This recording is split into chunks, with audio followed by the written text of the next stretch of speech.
ରାଜା ନଥିଲେ କି କୌଣସି ପ୍ରଶାସନ ନଥିଲା। ମୋଟାମୋଟି କହିବାକୁ ଗଲେ ସବୁ ପଶୁପକ୍ଷୀ ମାନେ ସ୍ୱତନ୍ତ୍ର ଆଉ ସ୍ୱାଧୀନ ଥିଲେ। ଜଙ୍ଗଲରେ ସବୁ ପଶୁମାନଙ୍କ ଭିତରେ ଗୋଟାଏ ଗଣ୍ଡା ରହୁଥିଲା। ସେ ବହୁତ ଦୁଷ୍ଟ ସ୍ୱଭାବର ଥିଲା। ଜଙ୍ଗଲର ପଶୁମାନଙ୍କୁ ହଇରାଣ ନ କଲେ ସେ ଶାନ୍ତିରେ ଶୋଇପାରୁନଥିଲା। ଦିନେ ଗୋଟିଏ ବରଗଛ ମୂଳରେ ହାତୀ, ଭାଲୁ ଆଉ ହରିଣ ଛିଡା ହେଇ କଥା ହଉଥିଲେ। ସେତିକି ବେଳେ ଗଣ୍ଡା ବହୁତ ଜୋରେ ଦୌଡ଼ିକି ଆସିଲା ଆଉ ହରିଣ ଦେହରେ ଧକ୍କା ହେଇଗଲା।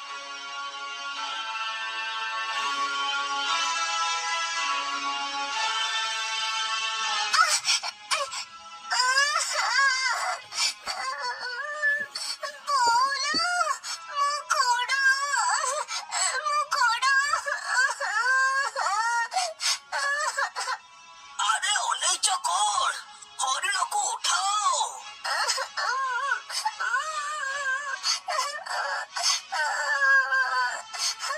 କିରେ ଗଣ୍ଡା, ପୁଣି ଦୁଷ୍ଟାମି ଆରମ୍ଭ କରିଦେଲୁ? ଏ ହରିଣ ତୋର କି ଦୋଷ କରିଥିଲା? ତା ଦେହରେ ଯାଇ କାହିଁକି ଧକ୍କା ହେଇଗଲୁ? ମୁଁ କାହିଁକି ଧକ୍କା ହେବି? ସବୁ ଭୁଲ ତମ ମାନଙ୍କର। ତମ ମାନଙ୍କୁ ଏ ଗଛ ପାଖରେ ଛିଡା ହେବାକୁ କିଏ କହିଥିଲା? ଏକରେ ଭୁଲ କରୁଛୁ, ତା ଉପରେ ପୁଣି ଯୁକ୍ତି କରୁଛୁ। ଏଇଟା ସହ କଥା କଣ ହଉଛ? ମାର ଆକୁ। ମାରିବ? କିଏ କି ତମେ ଏମିତି ମତେ ମାରି ପକେଇବ? ଜଙ୍ଗଲରେ ଦୌଡ଼ ପ୍ରତିଯୋଗିତା ହଉଛି, ସେଥିରେ ମୁଁ ଭାଗ ନେଇଛି, ତେଣୁ ମୁଁ ଟିକେ ଦୌଡ଼ା ଦୌଡ଼ି କରୁଥିଲି। ହଁ, ଦୌଡ଼ ପ୍ରତିଯୋଗିତାରେ ତୁ ଭାଗ ନବୁ ବୋଲି କଣ ଆଉ କିଛି ମାନିବୁନି? ସିଧା ଆସି ପଶୁମାନଙ୍କ ଦେହରେ ଧକ୍କା ହେଇଯିବୁ।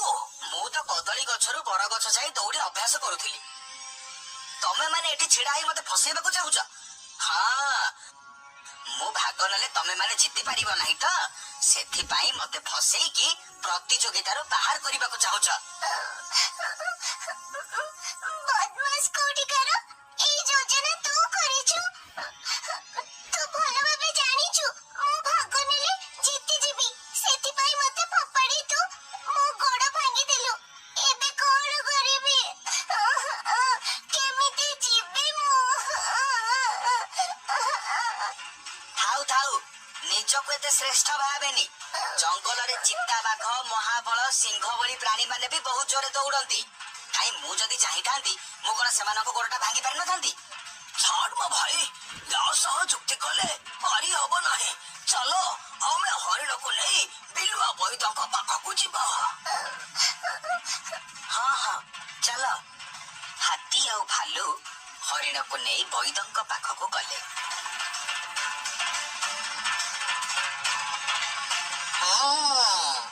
ଗୋଡଟା ପୁରାପୁରି ଭାଙ୍ଗି ଯାଇଛି। ମୁଁ ତମକୁ କିଛି ଔଷଧ ଦଉଛି, ତାକୁ ଠିକ ସମୟରେ ଖାଇବ, ନହେଲେ ଗୋଡ ଭଲ ହେଇପାରିବ ନାହିଁ। ବୈଦ ନନା, ହରିଣର ଗୋଡ ଭଲ ହବାକୁ କେତେ ଦିନ ଲାଗିବ? ଭଲ ହବାକୁ ତ ସେଇ ମାସେ ଖଣ୍ଡେ ଲାଗିଯିବ।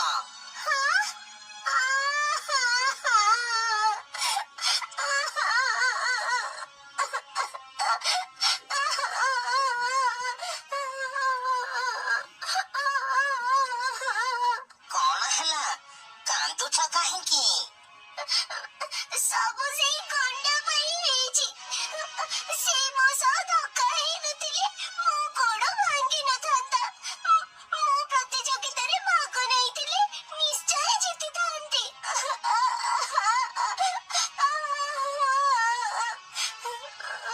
ହଉ ହଉ ହଉ, ହେଲା ହେଲା ହେଲା, ବ୍ୟସ୍ତ ହୁଅ ନା, ଜମା ବ୍ୟସ୍ତ ହୁଅ ନା।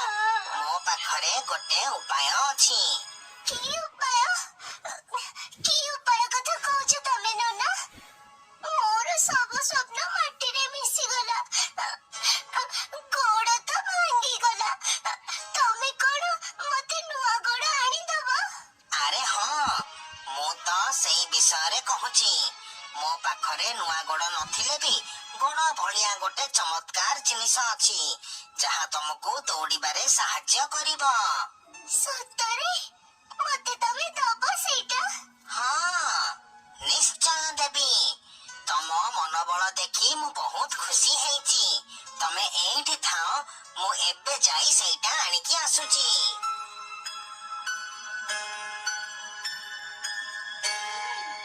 ଏଇ ନିଅ, ଏଇଟାକୁ ଗୋଡରେ ପିନ୍ଧି ଦିଅ। ୟାକୁ ପିନ୍ଧିଲା ପରେ ତମେ ଯେତେ ଇଚ୍ଛା ସେତେ ଜୋରେ ଦୌଡ଼ି ପାରିବ। ସତରେ? ହଁ, ଆରେ ତମେ ଗୋଡରେ ପିନ୍ଧିକି ଦେଖୁନ। ଯନ୍ତ୍ରଟିକୁ ଗୋଡରେ ପିନ୍ଧିବା ପରେ ହରିଣ ସତକୁ ସତ ବହୁତ ଜୋରେ ଦୌଡ଼ିବାକୁ ଲାଗିଲା। 2 ଦିନ ପରେ ପ୍ରତିଯୋଗିତାର ଦିନ ଆସିଲା।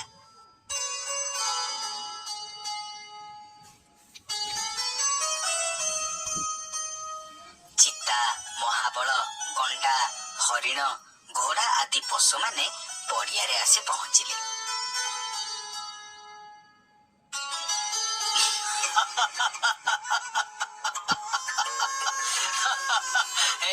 ଏଇ ସାମାନ୍ୟ ଗଣ୍ଡା, ଘୋଡା ଆଉ ହରିଣ ଭଳିଆ ପ୍ରାଣୀ ମୋ ସହିତ ଦୌଡ଼ିବେ?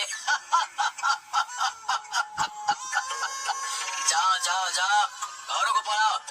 ଘରୁ ପଳେଇ ଆସିଲେ କହିଲେ ମୋ ସହ ପ୍ରତିଯୋଗିତା କରିବେ।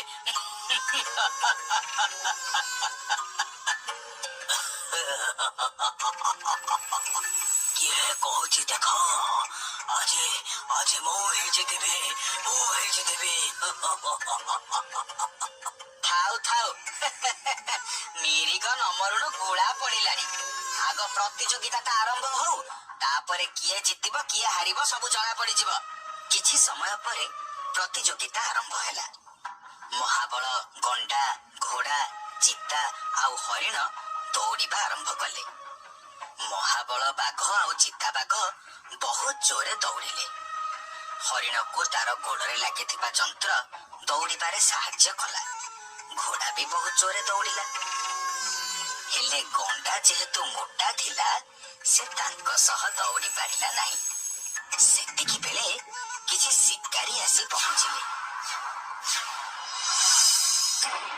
ସେମାନେ କଣ କଲେ ନା, ସବୁ ପଶୁଙ୍କ ଆଗରେ ଜାଲ ପକେଇଦେଲେ।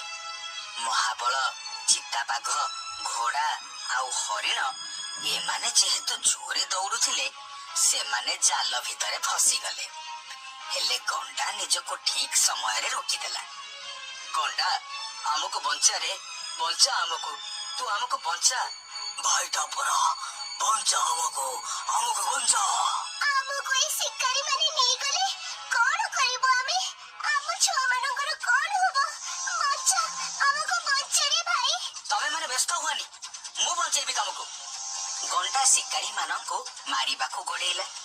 ଆଉ ଶିକାରୀ ମାନେ ଗଣ୍ଡାକୁ ଦେଖି ଛାନିଆ ହେଇ ଦୌଡ଼ି ପଳେଇଲେ। ତାପରେ ଗଣ୍ଡା କଣ କଲା ନା, ତା ପ୍ରତିଯୋଗୀ ମାନଙ୍କୁ ମୁକ୍ତ କଲା। ଆମେ ଗଣ୍ଡାକୁ ଭୁଲ ବୁଝୁଥିଲେ। ସେ ଦୁଷ୍ଟ ହେଲେ ବି ଆମ ସମସ୍ତଙ୍କୁ ବହୁତ ଭଲ ପାଏ। ଆମର ହିତ ଚାହେଁ ସିଏ। ଗଣ୍ଡା ହିଁ ଏ ପ୍ରତିଯୋଗିତାର ପ୍ରକୃତ ବିଜେତା। ହଁ, ଗଣ୍ଡା ଭାଇ ହିଁ ବିଜେତା। ମତେ କ୍ଷମା କରିଦେବ ଭାଇ। ମୋ ଗୋଡ ଭାଙ୍ଗି ଦେଇଥିଲୁ ବୋଲି ତତେ ମୁଁ କେତେ କଟୁ କଥା କହିଥିଲି। ହେଲେ ଆଜି ତୁ ମୋ ଜୀବନ ବଞ୍ଚେଇଛୁ। ମୋର ଭୁଲ ହେଇଯାଇଛି ରେ ଭାଇ। ନା, ଏଇ ପ୍ରତିଯୋଗିତାର ପ୍ରକୃତ ବିଜେତା ହଉଛି ହରିଣ। ସେ ଭଙ୍ଗା ଗୋଡରେ ବି ହାର ନ ମାନି ପ୍ରତିଯୋଗିତାରେ ଭାଗ ନେଇଥିଲା, ଆଉ ବହୁତ ସୁନ୍ଦର ବି ଦୌଡ଼ିଲା। ତେଣୁ ହରିଣ ହିଁ ପ୍ରକୃତ ବିଜେତା। କିଛି ସମୟ ପରେ କିଛି ପଶୁ ସେଠି ଆସି ପହଞ୍ଚିଲେ।